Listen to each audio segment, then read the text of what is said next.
Close your eyes for a moment. Allow yourself to delve into that invisible yet palpable realm where your sharpest, most irrational reactions reside. Recall a time when someone's unapologetic, almost defiant freedom of self-expression, be it in unbridled laughter, a vibrant, unconventional outfit, or the boldness to voice a daring idea that challenges the accepted norm, triggered not just discomfort, but a dull, burning, almost physical irritation within you. This wasn't fleeting annoyance. It was something more profound, a wave of stinging indignation rising from the depths of your being, like a toxic mist obscuring your mind. You felt everything inside tighten, an invisible string pulled taut, ready to snap from the tension. Why? Why does someone else's ease, their uninhibited way of expressing themselves, feel not merely alien, but almost a personal insult, a direct challenge to your meticulously guarded frame of reference? This isn't envy in its primitive, everyday sense. It's a symptom of a much deeper, ancient wound festering beneath the surface of everyday life. Imagine that within you, at the very core of your soul, dwells a silent yet ruthless censor, an inquisitor of the inner world whose sole mission is to suppress, constrict, and prune anything that deviates from the prescribed. It doesn't just condemn your own timid attempts to open up, to reveal your authenticity. No, its wrath extends further. It hisses viciously, hurls invisible lightning bolts, and unleashes torrents of contempt upon anyone who dares to dance to their own unacknowledged tune, who chooses the path of true, unmasked self-expression. And so when you encounter someone's unmasked, genuine, almost primal freedom in their manifestation, be it in art, conversation, their manner of dress, or simply the courage to be vulnerable, this inner critic doesn't merely object. It triggers a chain reaction, transforming your inner space into a veritable battleground where every spark of another's freedom becomes an unbearable reminder of your own unspoken desires, suppressed rage, and unshed tears. This isn't simply a reaction to external stimuli. It's an internal rebellion provoked by another's light, which mercilessly yet healingly exposes your own carefully hidden shadow. And this shadow is not merely an absence of light or emptiness. It is filled with colossal, untapped potential, buried desires yearning to break free, unspoken truths longing to be heard. Your irritation is not a curse, but a hidden blessing, a lighthouse pointing to dormant power, to a vast layer of your personality waiting for its moment to emerge. Because this burning, caustic irritation, this bitterness, this instinctive rejection of another's ease and freedom is nothing less than the phantom pain from an amputated part of yourself. That part, which once in forgotten times knew how to soar freely above judgment, how to laugh loudly without caring who was listening, how to cry sincerely without fear of appearing weak. That part which was capable of absolute fearless authenticity. And every time you feel that piercing, burning pang in your chest, it's not just a signal that you're lacking something or that you're envious. No, it's much deeper. It's a desperate, heartbreaking call from your pristine, uncorrupted essence, yearning to break free, but constantly encountering an invisible yet impenetrable wall. A wall that was erected around you long ago, brick by brick, word by word, prohibition by prohibition.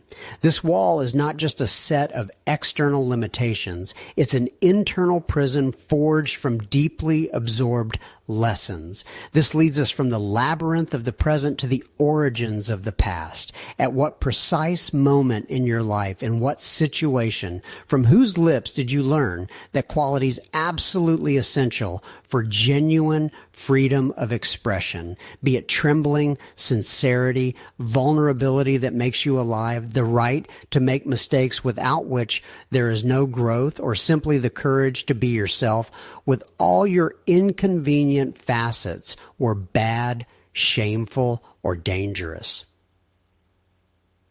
Our internal censor, this relentless guardian, did not erect its impenetrable wall overnight. It was not born with us, but was sculpted, carved from countless echoes of the past, like a marble statue where each chisel stroke was someone's gaze, someone's word, someone's silence. The shadow associated with freedom of self-expression is not an innate defect, but rather a skillful, sometimes cruel, adaptation to the world we came to know. It is an invisible scar left on the very core of our pristine essence. Remember, each of us entering this world was a blank canvas, ready to receive any colors. We knew no shame for our laughter, our impulses, our genuine emotions. We reached for life with our whole being, unaware of the fear of being too loud or too bright. But then step by step, others' expectations, others' fears, others' definitions of normal began to weave into our fabric. Sometimes it was a faint sigh of disapproval when you reacted too vividly to something. Sometimes a sharp reprimand when your voice rang too loudly at an inappropriate moment. Perhaps it was distant coldness when you dared to show vulnerability, or a silent reproach for ambitions that seemed immodest. These moments, like invisible ink, permeated our subconscious, creating a code of unspoken laws. We learned that certain manifestations of our soul, those very ones that could have been the foundation for genuine freedom of self-expression, were undesirable. We absorbed that healthy assertiveness necessary for upholding our boundaries was anger, that the right to make mistakes without which there is no growth was incompetence, that sincere vulnerability, opening the way to deep connection, was weakness, and that the courage to be oneself despite social cliches was a challenge or recklessness. And here lies the core of our present inquiry, the sharpest and most painful question. At what exact moment in your life did you first learn that the qualities necessary for the full manifestation of your freedom of self-expression, be it ambition, healthy assertiveness, the right to make mistakes, sincerity, or vulnerability, were bad, shameful, or dangerous? Ponder this. It could have been an episode from early childhood where your impulse was met with punishment or ridicule. Perhaps it happened during school years when the desire to stand out was suppressed by collective condemnation, or perhaps even in adulthood when career ambitions were labeled selfishness and the desire to be oneself was deemed unconventional. These lessons, sometimes absorbed at a cellular level, became the invisible chains that shackle our authentic self, forcing it to cower in hidden corners of our soul, afraid of being discovered.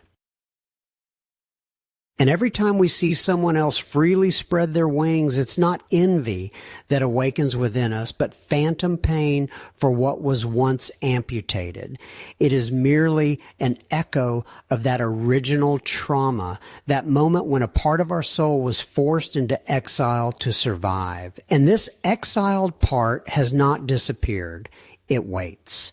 We've spoken of phantom pain, of an ancient wound that bleeds at the sight of another's authenticity. But this is merely the tip of the iceberg, a glimmer on the surface of deep universal principles by which our shadow lives and breathes. For what we banish from ourselves does not vanish without a trace. It merely goes underground, changes its guise, but continues to influence our lives like an invisible yet powerful gravitational force.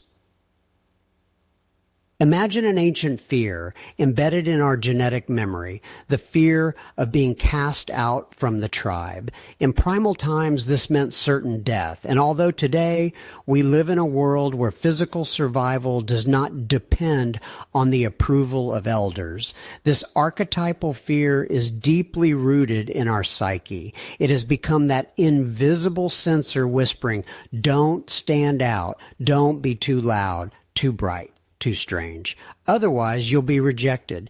And we, obeying this ancient whisper, perform an act of banishment ourselves, not from the external world, but from the internal.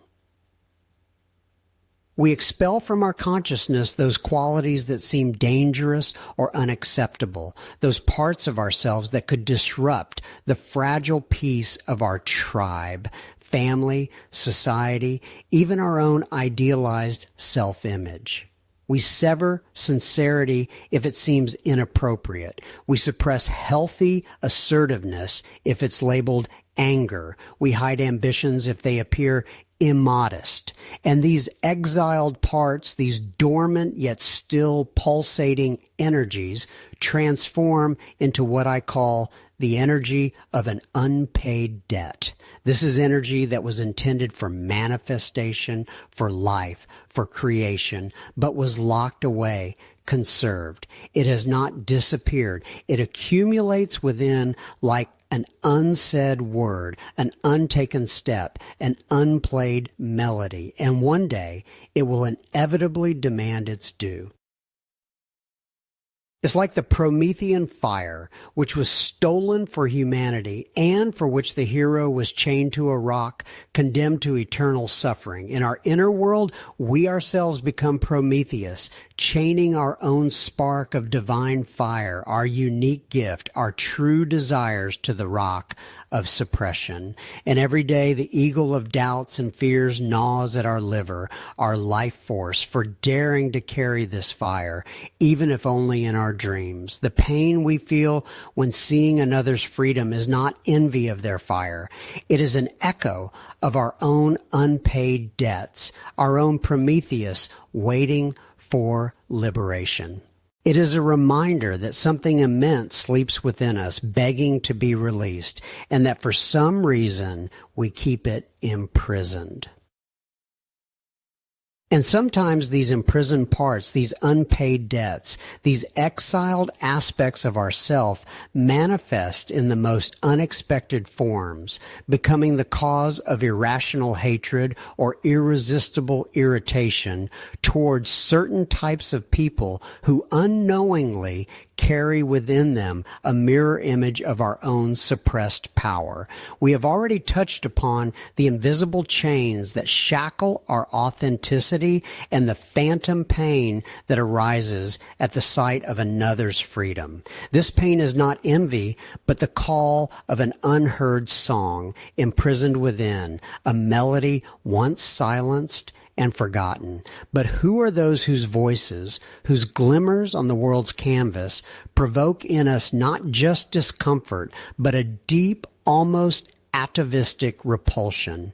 What figures, embodying self-expression in its most unbridled forms, become living caricatures of our own suppressed gifts? Look into the hidden corners of your subconscious. Who among those who dare to simply be without regard for others' opinions evokes in you irrational hatred, contempt, or an irritating annoyance. Perhaps the first to surface from this murky stream of aversion is the loud prophet. This isn't necessarily a gray-haired sage on a podium. It's anyone who, with what you perceive as excessive self-assurance, proclaims their beliefs, ideas, or unique vision of the world without seeking permission. They are unfazed by disagreement. They don't seek approval. Their words fly like stones, shattering the fragile silence of others' doubts. Their intonations are full of unapologetic conviction. Their presence fills the space, leaving no room for other voices. You might feel they talk too much, too loudly, that they take up too much space in the world, leaving no air for others. They don't doubt their right to a voice, to their own truth, and this right, which you have forfeited for the sake of social norms or fear of rejection, resonates within you as a dull, unbearable irritation. In them, you see a distorted, hypertrophied reflection of that part of you that once longed to be heard, but was silenced by a chorus of internal and external prohibitions, buried under the weight of shame and fear. They are a living reproach for our own silence. Then perhaps you are haunted by the shadow of the unfettered creator. This is not someone whose works adorn glossy magazine covers or whose name is whispered in admiration. No, this is someone who dares to be raw, unpolished, imperfect in their expression, who displays not a polished diamond but an uncut gem full of sharp edges and accidental inclusions. They might write poems full of awkward rhymes but painfully sincere, permeated by the nerve of raw feeling, paint pictures where colors are mixed chaotically but expressively, where form is subservient to impulse, not canon. Dance as if their body is not an instrument of grace, but pure, unfiltered emotion bursting forth without regard for rhythm or choreography. Their unfettered nature isn't about immorality, but about a lack of social filters, about bearing their soul without regard for aesthetic canons or public opinion, about the right to make mistakes and to their own unique unprettiness.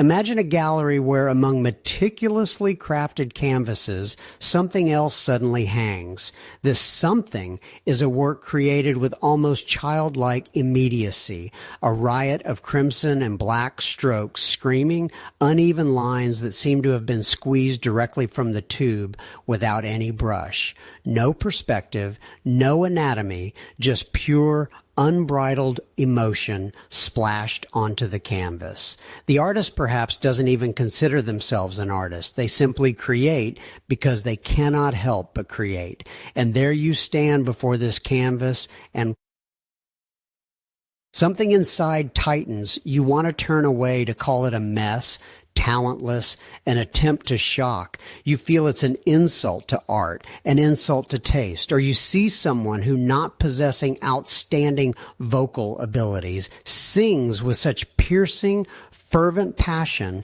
that their voice, breaking on high notes, seems unbearable to you. This pain is not from ugliness, but from recognition. It is your own right to make mistakes, to imperfection, to unbridled, unfiltered creative energy that was locked away in the prison of judgment, in the fear of being ridiculed, in the pursuit of an unattainable ideal. These archetypes, these living reflections of our inner jailers and guardians, carry within them not merely negativity, not just vices that we condemn. In the distorted mirror of their manifestations, we see something far greater than a simple flaw. They are distorted messengers of our lost strength, sealed gifts that await their moment to be released from captivity. In the depths of the soul, where twilight meets light, lies a paradoxical truth. Those images that evoked irrational repulsion in us, those demons of another's freedom and expression, are in reality merely distorted reflections of our own gifts, exiled into the shadow. Recall the loud prophet, the one whose unapologetic conviction in their own truth burned you from within. This is not merely arrogance or hubris. It is simply a deformed projection of your own deeply suppressed need to be heard, to be an authority in your unique truth. Behind their boisterousness lies your right to your own voice, to assert your convictions, to lead in the sphere where you possess genuine knowledge or vision. For what is a prophet but a messenger of the future, a bearer of an idea that demands to be heard? You exiled into the shadow not their obtrusiveness, but your own ability to inspire, to lead, to proclaim your truth without fear of judgment. You forbade yourself from being a source of light, capable of dispelling the darkness of others' doubts, because you mistook the whisper of fear for the voice of wisdom. And the unfettered Creator, the one who dares to manifest auto rawly, imperfectly, without social filters, provoking a sharp reaction of rejection within us. In them, like an uncut diamond, glimmers your own sealed creative force. This is not a vice, but merely a crude, unrefined manifestation of absolute freedom of self-expression, the right to make mistakes, to experiment, to shamelessly bring forth something new, not yet polished by the world. You exiled into the shadow not their indecency, but your own courage to be authentic, vulnerable, unafraid of criticism, capable of creating for the sake of the creative process itself, not for approval. You forbade yourself from being a player, an explorer, a pioneer, because once you were taught that imperfection is a disgrace, not a step toward mastery, that play is an empty pursuit, not a path to true self-discovery. So what valuable capacity or right did you forbid yourself by exiling these vices into the shadow? You severed something vital from yourself, the right to your own loud truth, the right to imperfect but vibrant creativity, the right to authentic self-expression without regard for others' approval or condemnation.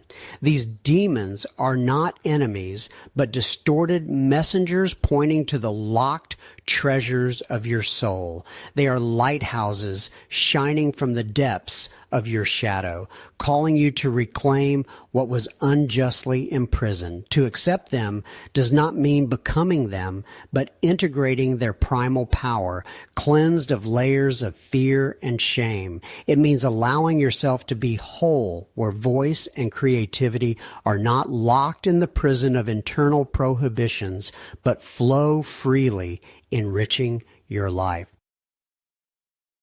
However, without recognizing this deep connection, we continue to make decisions that seemingly protect us from these demons, but in reality only lead us away from our true goals and desires. We've discussed phantom pain, internal censors, and spectral messengers knocking at the door of our consciousness, bearing messages about repressed parts of ourselves. But what happens when these messengers go unheard?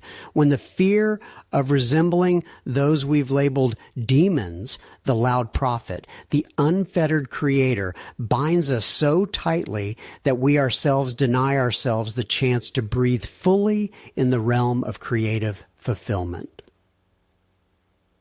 Consider the artist whose canvases remain blank and brushes dry. They see the unfettered Creator boldly displaying their raw, imperfect works and feel an aversion bordering on disgust. For their own inner critic, schooled in ideals of perfection, insists, "Don't you dare? Your creation must be perfect. Otherwise, it has no right to exist. And so this fear of being ridiculed for inadequacy, for imperfection, for lack of taste, causes them to postpone starting, endlessly refine details, or never even begin, condemning a potential masterpiece to eternal confinement in the realm of non-existence. Their fear of being like that unfettered creator who dared to present their authenticity to the world unadorned becomes the chains holding them back from their own act of creation. Or take the writer whose soul seethes with world-changing ideas. They observe the loud prophet confidently proclaiming their beliefs and experience irrational irritation. How dare he be so self-assured? Who is he to assert his truth so unequivocally? Whispers the inner censor.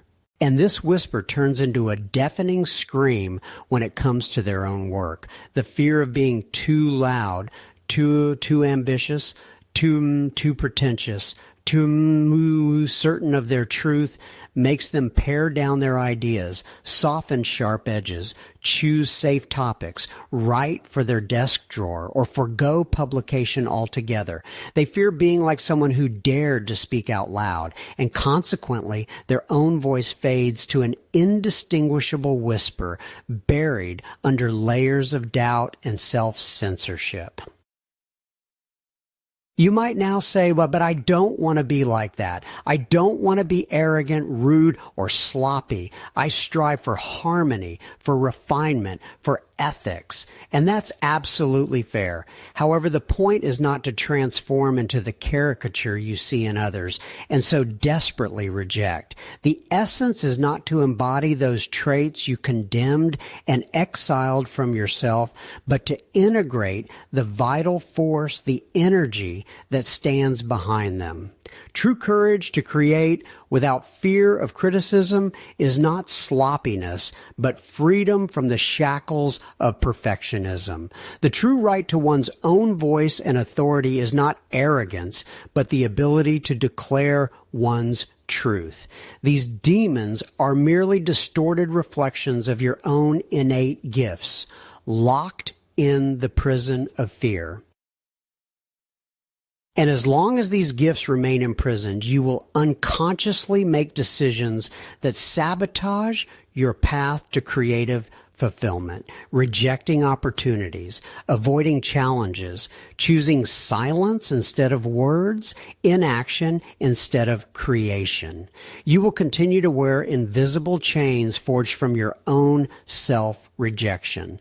But the path to wholeness does not end with redeeming what we've rejected. There's another side to the soul's mirror, reflecting not what we hate, but what we admire, and which, at times, just as effectively prevents us from seeing our own strength. We've spoken of the shadow, of the facet that manifests in irrational irritation, in the phantom pain of parts of ourselves once amputated. But the shadow, like the moon, has a reverse side, one turned toward the sun, shining with a light invisible to us. This is the golden shadow, the repository of our brightest, most precious, yet equally unrecognized gifts. If the dark shadow is everything we've rejected within ourselves out of fear and shame, the golden shadow is everything we've relinquished out of reverence and admiration, entrusting it to those we've placed on pedestals.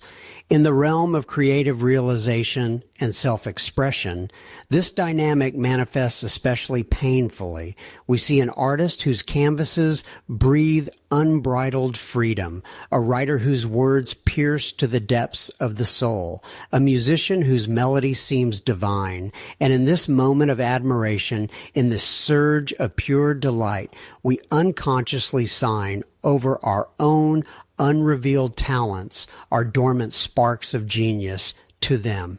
We hand them our crown, our hero's mantle, our unwritten script of greatness, convincing ourselves that this is their gift, not ours. Thus a paradox arises. The stronger our admiration, the deeper our conviction of our own ineptitude, of the absence of those very qualities we value so highly in others.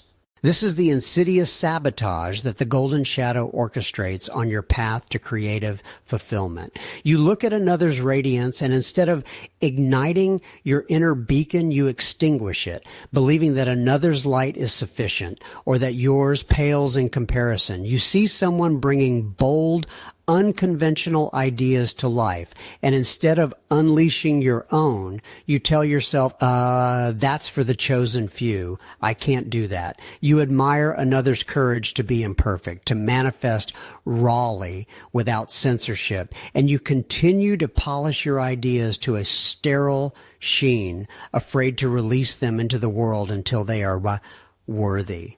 But who defines this worthiness? Is it not the same inner critic that was formed from the fear of being rejected, from the fear of making mistakes?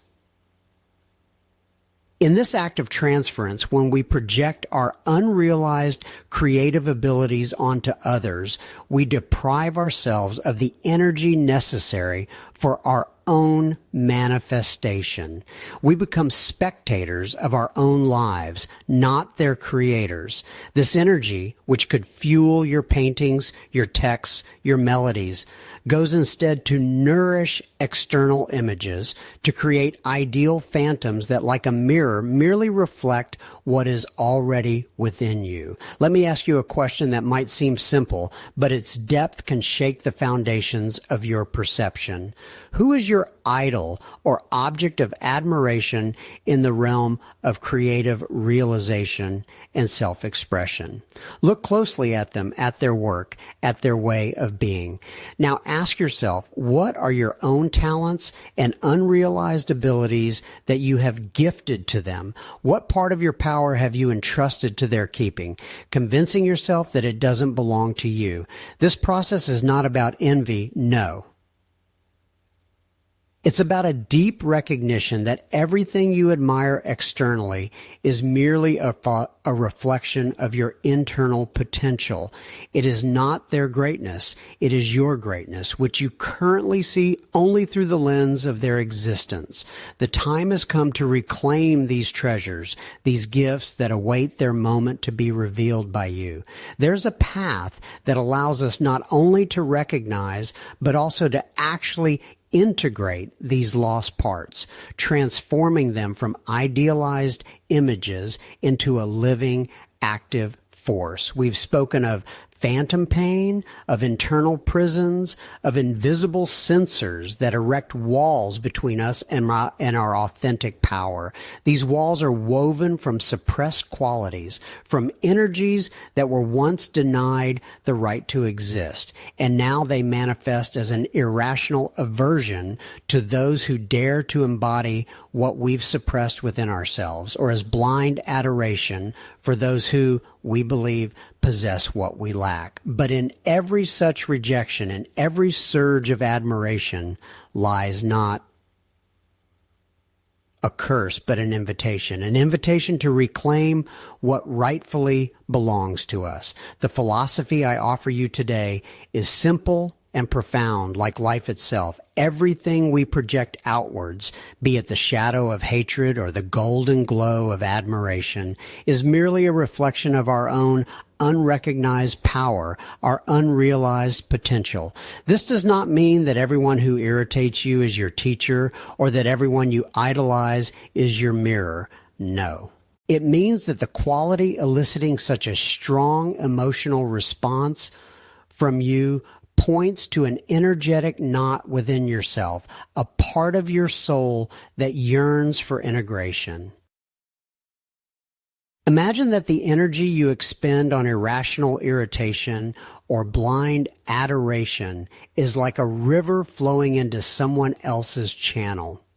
Your task is to carve a new channel so this river can return to its source, nourishing your own soil, cultivating your own garden. This is not merely about embracing the shadow. It's an active reclamation of what has been exiled or alienated. It's not an attempt to become a booming prophet or an outrageous creator, but to discover your own inner courage to be heard, your own right to imperfect but authentic creativity.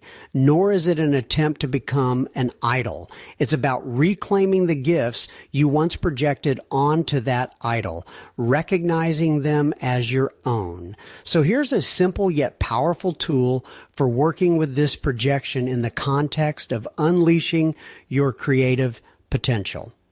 Let's call it the mirror of the inner landscape. Take a sheet of paper and a pen. 1. Divide the paper into 2 columns. In the left column, write, "Those who irritate, repel me in their creative work." In the right column, write, "Those whose creative work I admire, idolize." 2. Fill in the columns. Recall specific individuals, artists, writers, musicians, bloggers, or even just acquaintances whose creative expression evokes a strong emotional response in you, both negative and positive. Don't limit yourself to famous personalities. It could be a colleague or a neighbor.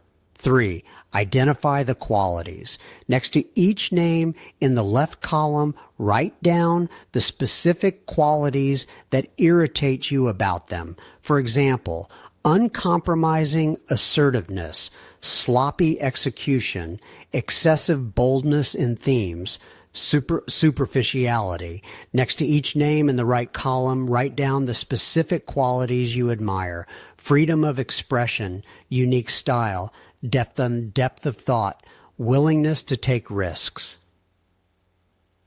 4. Synthesis and reclamation. Now for the most important part, look at both columns. All these qualities are your own exiled or unrecognized aspects. Uncompromising assertiveness might be your suppressed ability to assert your truth.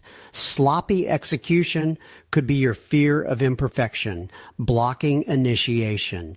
Freedom of expression might be your own dormant ability to create without concern for others' opinions. Choose 1 or 2 qualities from each column that resonate most strongly with you. Practical application. Today or tomorrow, find a way to consciously manifest one of these qualities in your own creative act. If you have suppressed your right to make mistakes, irritation, with sloppy execution, try to create something quickly without striving for perfection, allowing yourself to be imperfect. If you admire freedom of expression, try to express something you usually hide in your creative work, in a poem, a drawing, a melody, without thinking about the outcome. This might only take 5 minutes, but it will be a powerful step toward reclaiming your energy. Every time you do this, you're not just working with the shadow. You are reclaiming fragments of your soul that were scattered across the external world. You are reassembling yourself piece by piece, achieving wholeness and with it authentic, inexhaustible creative power. This is a process of alchemical transformation where the lead of non-recognition turns into the gold of true manifestation. And when you begin to live from this wholeness, a new question will emerge. How does this inner world, so carefully gathered and integrated, manifest in the external world, in real interactions in everyday life?